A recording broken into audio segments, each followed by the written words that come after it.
What would you do if you found a dungeon underneath your house? And the only way to get stronger was to sleep with women. That's exactly what happens to Sino, a high school kid whose adventurer parents left him a labyrinth full of monsters, magic tools, and one insane rule. Humans don't level up through combat. They level up through love. And his hot teacher just volunteered to help. Sino's not your typical student. While most guys his age are chasing girls or gaming all weekend, this kid spent his break exploring a burial mound. His buddy Suzumoto greets him at school and asks how it went, and Sino just shrugs. It was packed with tourists, so he couldn't investigate properly. Suzumoto laughs it off. You really love adventuring, huh? Must run in the family. Whenever someone brings up his parents, Sino gets quiet. His folks are both adventurers, and the kid clearly has complicated feelings about it. Suzumoto pivots. Enough about your family. How'd you spend the rest of break? He spent it with his girlfriend, naturally. But Sino doesn't want one. Says if he had a girlfriend, his weekends would be ruined and he couldn't go adventuring. Suzumoto calls him an adventuring idiot, and honestly, he's not wrong. The classroom chatter drifts to the usual topic. Girls. Natsuno-san, the committee president, is cute, but apparently too mean to boys. Fuyushima-san is gorgeous, but stone cold, so the guys nicknamed her the Snow Woman. Sino listens, but couldn't care less about any of it. His head's somewhere else entirely. He's got top grades, trains his body every single day, and all of it points toward one goal. Building the track record, he needs to become a real adventurer. Then his plans hit a wall. He heads to the staff room looking for Harumachi-sensei and nervously asks to talk. She's surprised. Sino coming to her is rare. He sits down and drops the bomb. His parents haven't paid his tuition for next year. They blew all the money on the latest underwater exploration equipment. Sensei can barely process it. Sino's parents are adventurers, sure, but spending their kids' school fees on scuba gear? She's furious on his behalf. Sino begs her to go talk some sense into them, and Sensei doesn't hesitate. She asks the vice principal to leave early and heads out immediately. The two of them arrive at Sino's house, but his parents aren't home. Figures. Sensei says they should wait, and Sino offers her the couch while he goes to make tea. But inside her head, the gears are turning. Everything's going according to plan. Now she'll see what that magic tool is capable of. Back at school earlier that day, Sino couldn't stop smiling. His classmates noticed. Something good happen? He brushed it off, but his mind was already on the dungeon from that morning. There are things he needs to confirm, and he's planning to investigate again later. The problem is what he found down there. Because here's the thing, Sino's house has a labyrinth underneath it. Not a crawl space, not a wine cellar, a full stone dungeon stretching out below his basement. He discovered it when his body suddenly heated up and he blacked out, waking up in a dark corridor that shouldn't exist. His basement is supposed to be a small storage room. This place is massive. He panicked. Parents are abroad, no way to contact them, and he's standing in the middle of something impossible. Police? Fire department?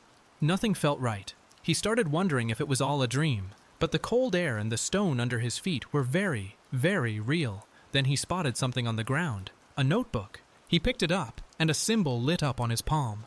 The notebook carried a message from whoever came before him. Guided by the will of the labyrinth, I will entrust my experiences to you and wish you the best of luck. Then came the rules. Treasure chests every 3 floors, filled with magic tools that work in the outside world. Chests refill once a year. Any damage you take inside resets the moment you leave. But take too much, and you get warped back to the entrance and lose everything you collected. Survival with minimal damage is the name of the game. Then came the part that broke his brain. For monsters, LV means level. They grow stronger through fighting. For humans, LV means love. And the way humans raise their LV? Sexual intercourse. Sino read it, reread it. It didn't get any less insane, but the notebook confirmed it. Sex literally makes you stronger in this world. He pushed deeper into the labyrinth, noting the wind blowing toward the back and that he'd already walked past the neighboring house's foundation. No monsters, no treasure chests, just endless stone corridors. He was starting to think the notebook was gibberish. Then he ran into a tree, a massive, gnarled tree growing in the middle of a stone hallway. Before he could process why a tree was planted underground, the thing lunged at him, branches whipping, roots crashing. It was alive and it was angry. Sino fought back on pure instinct, slashing and dodging, but the thing was relentless. It slammed him into walls, knocked him flat, and nearly crushed him. Then, nothing. He blinked, and he was back in his living room, sitting on the couch, a normal fire crackling nearby. Harumachi-sensei was across from him, completely still. His body was still buzzing, still hot, but every bruise, every scratch was gone. The labyrinth had reset him. He decided to play it cool and apologize to Sensei like nothing happened. But Sensei wasn't playing it cool. She leaned in close, voice soft, eyes locked on him. Asked if anything had been troubling him lately. Said since he's at that age, he must be feeling lonely, right? Saino stammered, tried to redirect. Said he's a sensei, so if one of his students were feeling lonely, then... She didn't let him finish. She grabbed him, called his name, and kissed him. Here's the Part 2 script. 20 panels. After what happened with Harumachi-sensei, Saino can't think straight, but he's not wallowing. He's calculating. What she did raised his love level to 5. He checks the symbol on his palm, confirms the number, and heads straight back into the labyrinth. Whatever happened between them, he can't undo it, so he's going to make it count.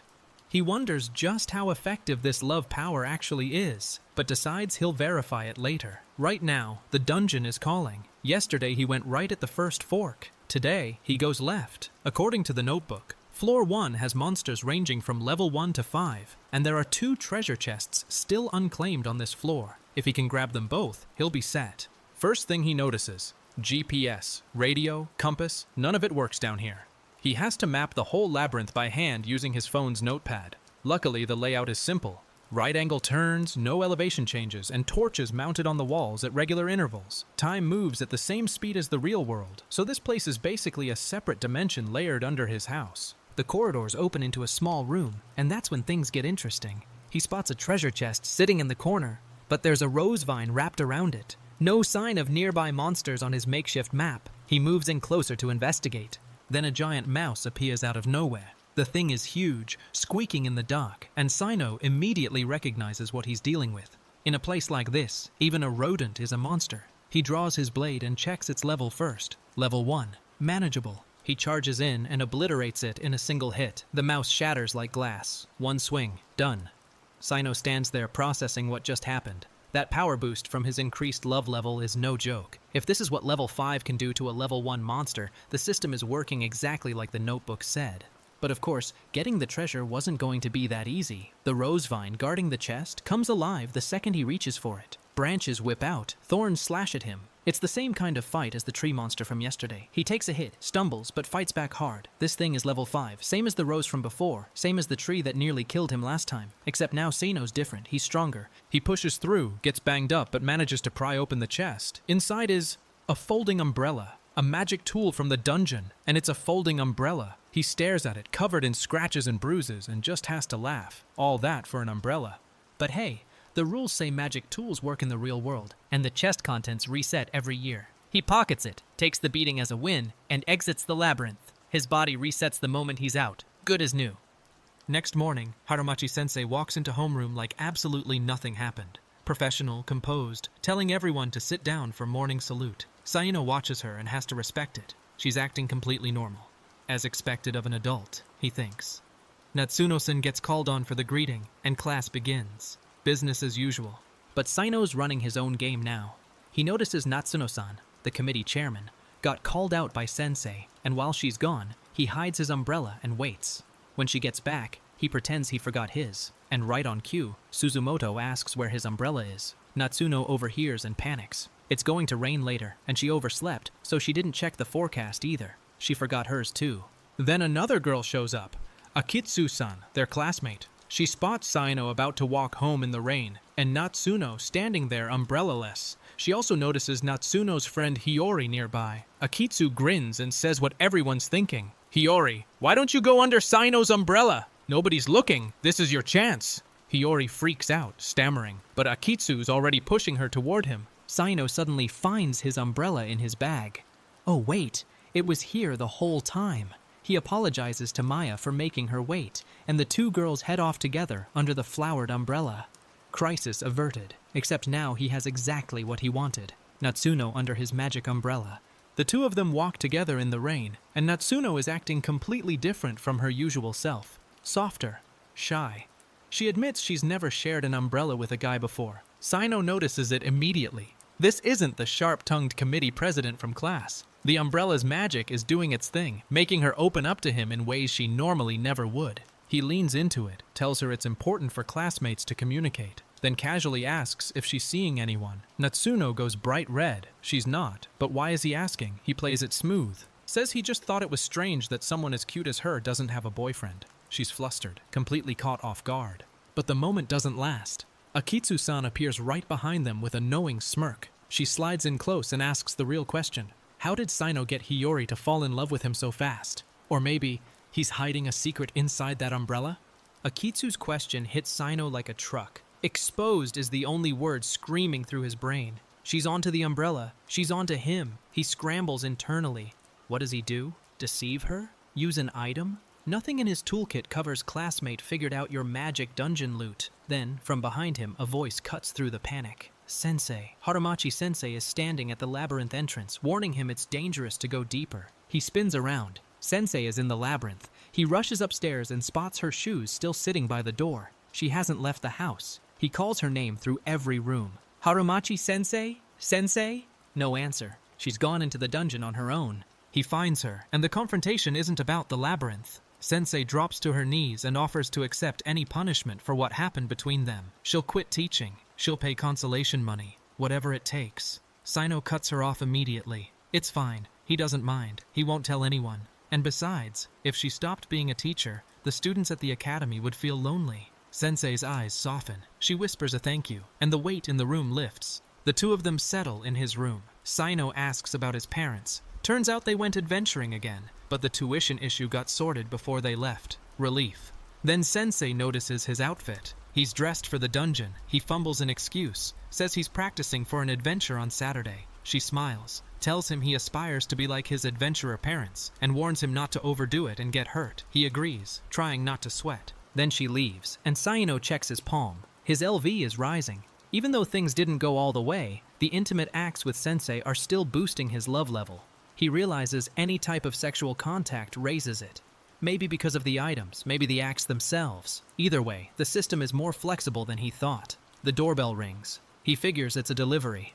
It's not. Harumachi-sensei is standing at his front gate. She stutters out a greeting and begs to come inside before anyone sees a teacher visiting a student's home. Sino lets her in, completely thrown off. She apologizes for the sudden visit, and the two of them sit in his room. She asks about his outfit again, and he gives the same adventuring excuse. She buys it, tells him not to push himself too hard.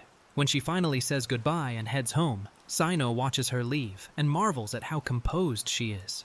Yurushima-san, the snow woman, is the exact same as always, completely unreadable. What kind of mental state does this girl even have? He laughs to himself, but the wheels are already turning. Because Sino has a new magic tool from the dungeon, craving extract. The label spells it out. Any female who drinks it gets an overwhelming urge. He'd already used a syringe to inject 20 milliliters into a water bottle the day before, double the standard dose. He notes it's more work than expected to use on someone like Hiroshima, but the plan is already in motion. At school, Hiroshima approaches him after class. She thanks him for the other day and says she understands everything now. Sino barely has time to exhale before she stops him from leaving. She wants to return the favor, insists on buying him a drink. He tries to decline, but she won't take no for an answer. She's thirsty, she says. He offers to get her another bottle since she finished hers. She refuses, says she doesn't want a drink from the store. She wants something else. She drops to her knees in the empty classroom. Sino stares. The craving extract hit hard.